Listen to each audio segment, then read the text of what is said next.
Hi there everyone, my name is Daniel and I run a web shop here in Denmark that's called Nordic Anglers, where you can buy a lot of fly tying and a lot of fly fishing equipment. Of course, all the materials used here you can find there. I also run my own YouTube channel that is called Nordic Anglers, which is also of course the name of the shop. Today we're going to tie a small nymph. This is basically an attractor pattern that is good for fishing both downstream to swing, but also this can also be used upstream, and in particular for stillwater, for lakes and stocked rainbow trouts. We have in Denmark a lot of lakes where we stock rainbow trout, and this pattern in particular works really well for those fish also.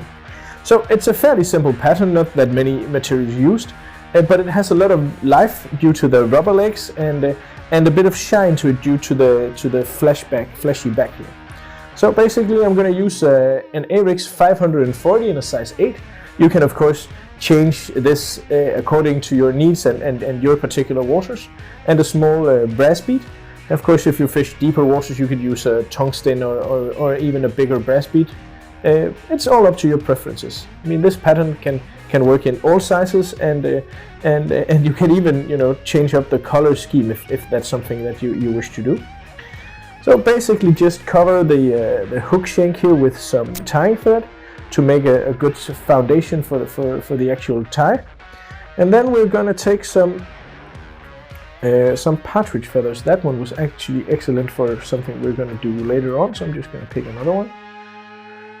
We just need a few strands of partridge to make a small tail here.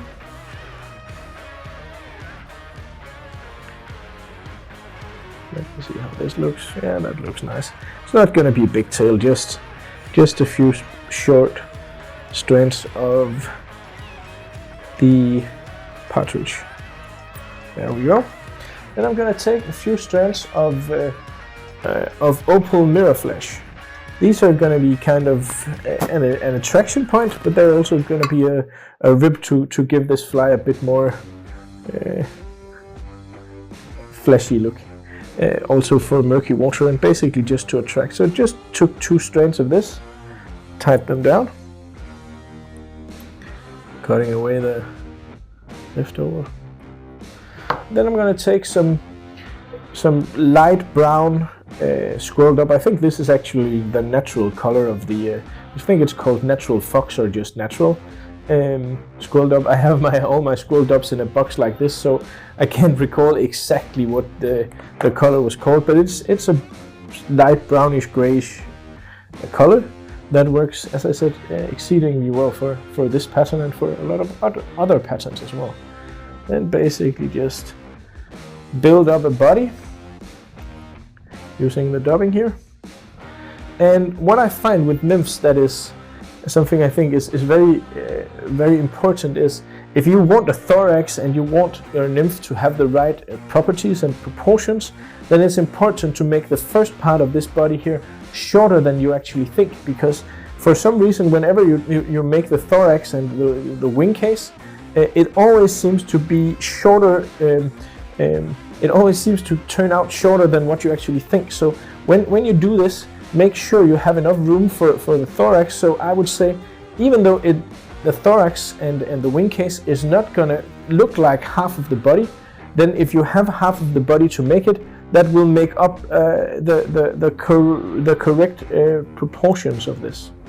I'm just gonna take my opal flash here and turn to make 3 or 4 turns of rib, just to give it a bit of spark just in the back part of the body.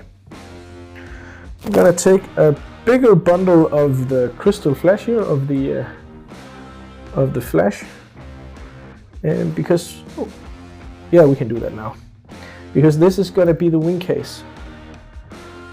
Basically just tying this down, and this was something I had left over for the previous one, because I want this is so thin, then I'm gonna double it.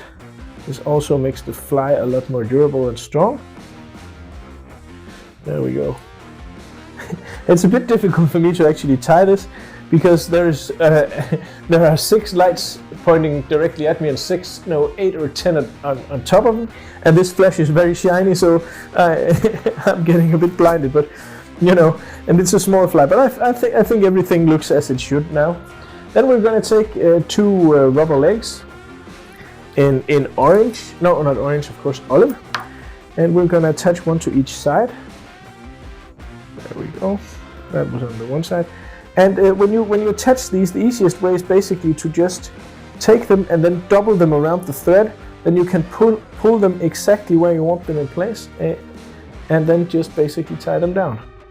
I'm gonna use some force to pull these forward, then moving the tying thread all the way up to the bead here.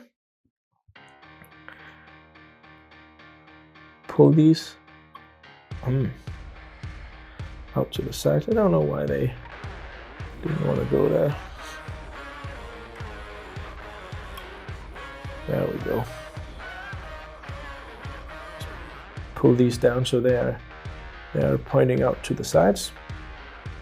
And then in order to make a bit more legs on the fly here, we're going to take another partridge feather. And here we need a relatively short one, because we want this to imitate the legs, even more legs on the nymph here. So I take a relatively short one, then I fold every fiber from this one back, so I only have the tip. And it's very important that you turn this the right way, so it has to be facing down with the shiny upside of the feather, and it has to be tied in the tip, and it has to be tied like this in order to become facing the right way when we turn this in a second. Basically like this, and then tie it onto your fly so it's directly on top of the flash here. Then I'm going to take, to make contrast, some darker natural dubbing. Again, I think this is squirrel dubbing in a dark brownish variety, just to give the fly a bit of contrast to the first part of the body. There we go.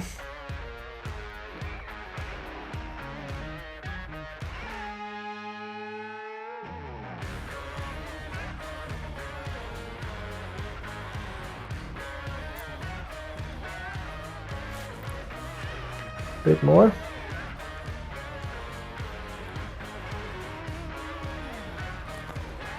That looks perfect. Also underneath.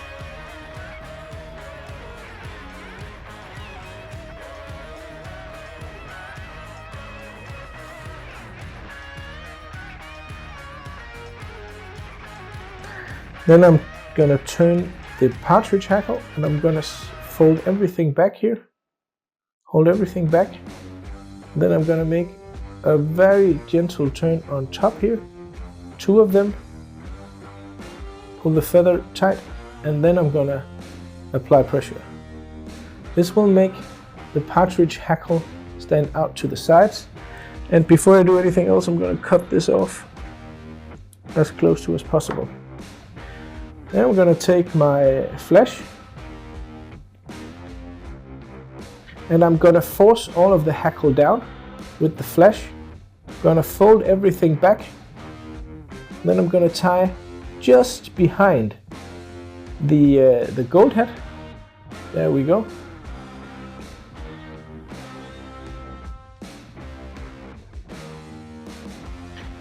And here I need to apply a bit more pressure to make sure that it stays in place. Like that. And then in order to give this fly, but this is a bit tricky, and there is quite a big, because like this you can just cut this off and then you have a very nice finished fly. But I would like to have this a bit more bling, so I'm gonna make a subtle turn of the thread all towards the eye here. So I have my tying thread on the eye now, and then I'm gonna take the flesh here, and I'm gonna cover the top of the gold head, the top of the gold head here with flash as well, just because it looks nice.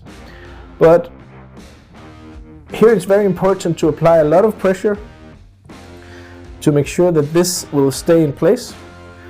But what will happen now is there is a big because flash is very slippery. There is a big chance that when I cut this off now, it's gonna pop out of the tying thread, and we will have to go a step back. So let's see.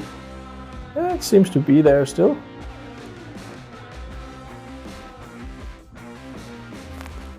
I think it did the trick here.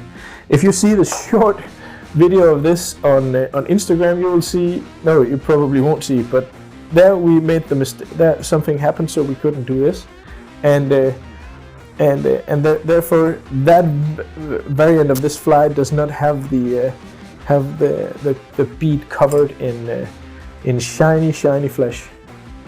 There we go. Now we're gonna trim the legs a bit down because they're too long now.